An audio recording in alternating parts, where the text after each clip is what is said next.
家康はこの戦いで一度も負けなかった。それなのに天下人への道は閉ざされた。それどころか名だたる敵将を討ち取る圧倒的な勝利すら収めている。戦場の勝者が歴史の敗者になる。そんな逆転が実際に起きた戦いがある。1584年賤ヶ岳の戦いからわずか1年後に起きた小牧長久手の戦いだ。NH 形態がドラマ豊臣兄弟を見ている人にとってもこの先の展開を読み解く鍵になる一戦である。織田信長の次男織田信雄とその背後で動く徳川家康が天下人へと駆け上がる秀吉の前に立ちはだかった。勝った男がなぜ勝者になれなかったのか。歴史の教科書はこの戦いを家康の勝利とは書かない。むしろこの一戦こそが後の天下人秀吉の底力を示す戦いだったとさえ言われる。その矛盾の裏にあった真相を見ていこう。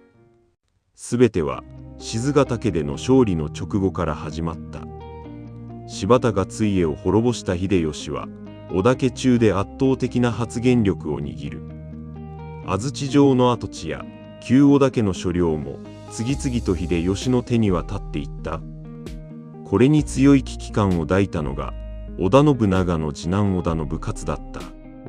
信雄は名目上は織田家の後継者の一人でありながら秀吉の勢いの前で次第に立場を失いつつあった。1584年3月信雄はついに動く。秀吉に内通した疑いをかけ津川義冬、岡田重隆、浅井長時という3人の家老を粛清したのだ。これは事実上秀吉への宣戦布告に等しい行為だった。だが信雄一人の力で秀吉に対抗できるはずもない。そこで頼ったのが東海地方に強大な勢力を築いていた徳川家康である。家康はこの要請に応じ信雄と手を組むことを決断する。こうして羽柴秀吉と織田信雄、徳川家康連合軍の戦いが始まった。開戦直後まず動いたのは秀吉の陣だった。池田恒興が電撃的に犬山城を奪取し尾張への足がかりを築く。両軍は尾張の国の小牧長久手周辺にそれぞれ大軍を集結させた。兵力は秀吉軍が10万を超えたのに対し家康の武勝連合軍はおよそ3万にとどまる。それでも家康、信勝連合軍は小牧山に、秀吉軍は対岸の楽田にそれぞれ堅固な陣場を築いた。兵力の差は大きかったが家康は野戦の名手として知られていた。迂闊に攻めれば大きな損害を出しかねない。両軍は堀と柵を巡らせ小競り合いを繰り返しながらも睨み合いを続けることになる。決定的な激突がないまま1ヶ月以上時間だけが過ぎていった。この膠着状態を破ろうとしたのが秀吉配下の武将池田恒興だった。池田恒興は秀吉に大胆な作戦を提案する。家康の本拠地である三河国は家康自身が出陣中のため手薄になっているはずだった。別動隊を組織し小牧の防衛線を迂回して三河へ直接攻め込む。家康の本拠岡崎城をつけば家康はいやおうなく小牧から兵を退かざるを得ない。秀吉はこの作戦を採用し甥にあたるは柿羽柴秀次を総大将に据えた。実質的な指揮は歴戦の武将である池田恒興とその娘婿である森長吉が取ることになる。2万を超える別動隊は夜陰に紛れ三河へと向けて進軍を開始した。だがこの動きは家康の耳にも届いていた。物見からの報告を受け家康は即座に動く。道中秀次隊の一部が岩崎城への攻略に手間取りこれが致命的な遅れとなった。秀次隊が油断して休息を取っていた白山林で家康軍はまず不意打ちをかけた。不意をつかれた秀次隊は瞬く間に総崩れとなる。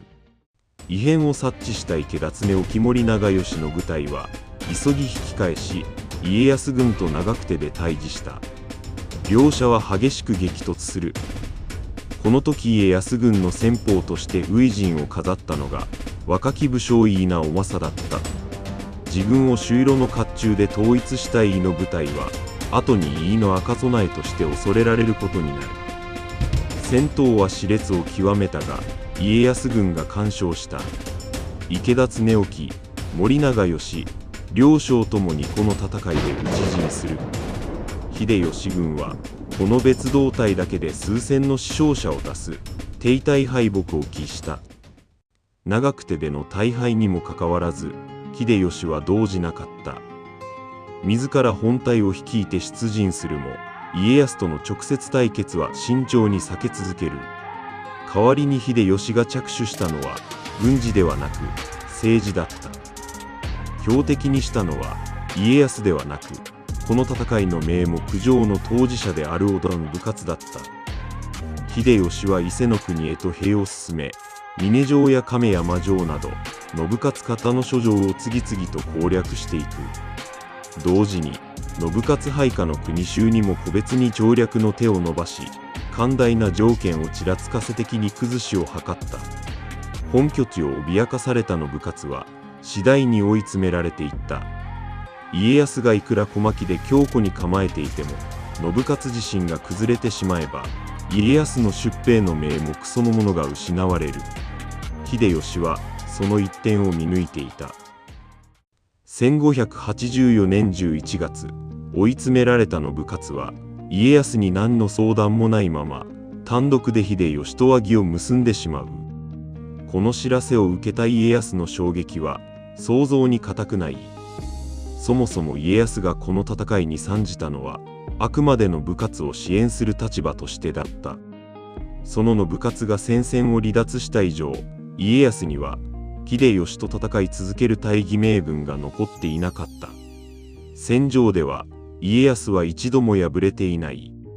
それでも味方の離脱という政治的な一手によって戦う理由そのものを奪われてしまったのだ。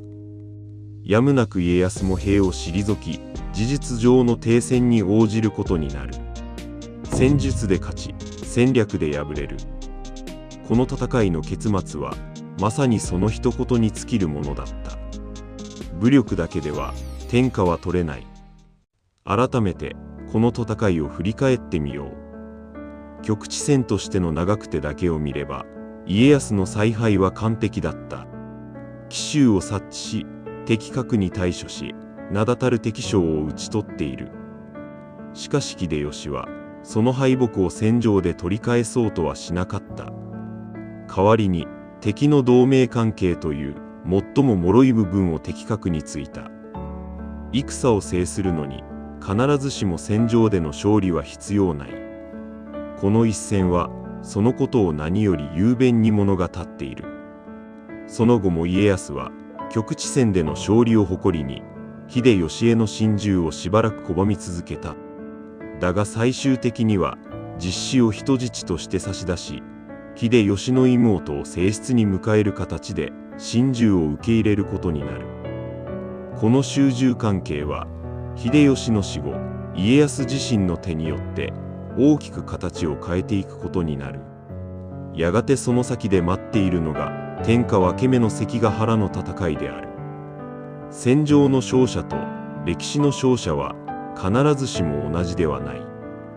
小牧長久手の戦いはそのことを教えてくれる一戦だった。次回は大河連動シリーズの続き、秀吉の出世物語を見ていこう。この続きが気になった方は、ぜひチャンネル登録して次回をお待ちください。